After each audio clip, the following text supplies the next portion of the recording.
It was road trip time, a 2-hour and 40-minute drive south to Bateman's Bay. The weather was lovely as I searched for somewhere to eat. I thought, when in Rome, let's go for it, so bought some prawns and oysters. I still don't really get the hype with them. I'll describe the flavour as strong. The beer, on the other hand, went down pretty well.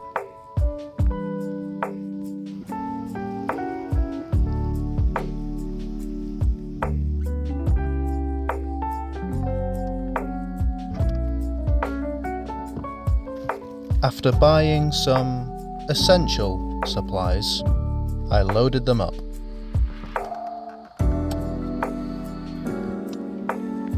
It was a good chance to try the fridge out, to see if it actually worked.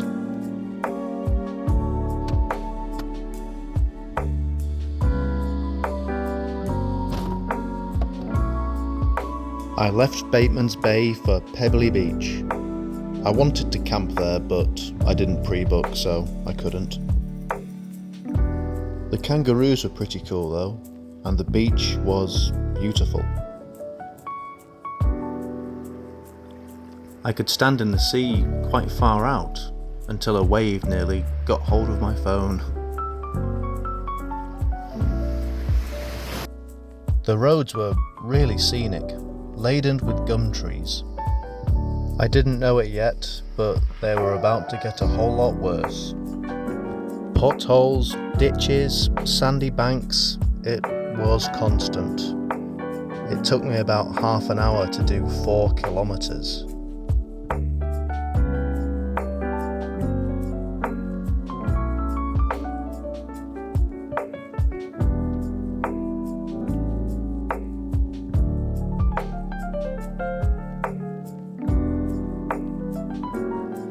When we finally reached the end, I congratulated Rita, the RAV4. She was a little bit mucky by the time I reached a little town called Keola though. I went for a little walk, which was a nice change of pace from being in the car.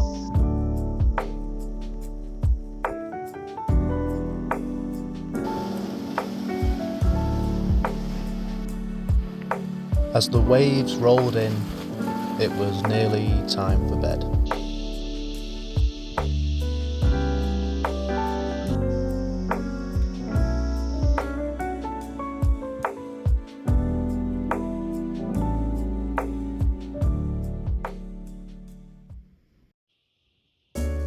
The time was 5 a.m. and it was a misty morning. As is customary, I watched the sunrise.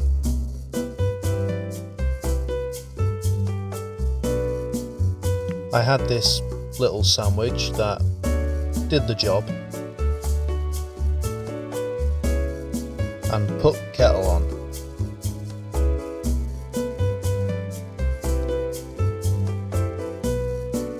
A little more driving later, I stopped at Mollymook Beach to do a little bit of editing.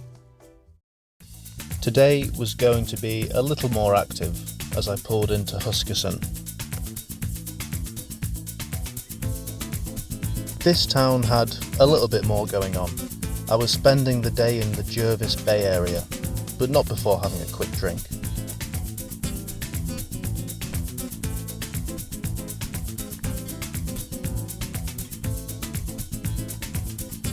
The whole place was full of beautiful white beaches. This one didn't have a single other soul on it. I wondered why.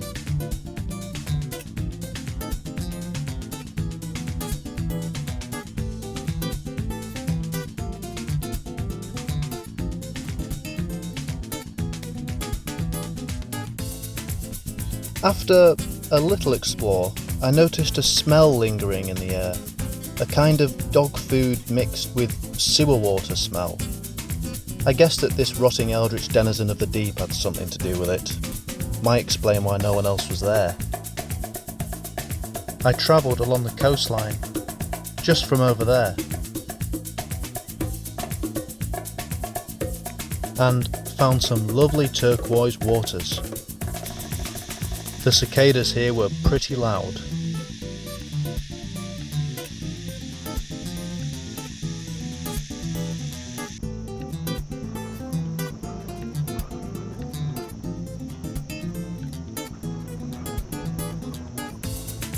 This beach's claim to fame were its caves. They didn't go too deep. I wasn't that impressed. The shoreline and rock formations were more impressive for me. It had some of the biggest waves I've seen on this trip too. I parked here for the night, hoping it would be alright, with some kids opposite, bridge jumping. Walking past some chip-eating parrots, I hit the town before calling it a night.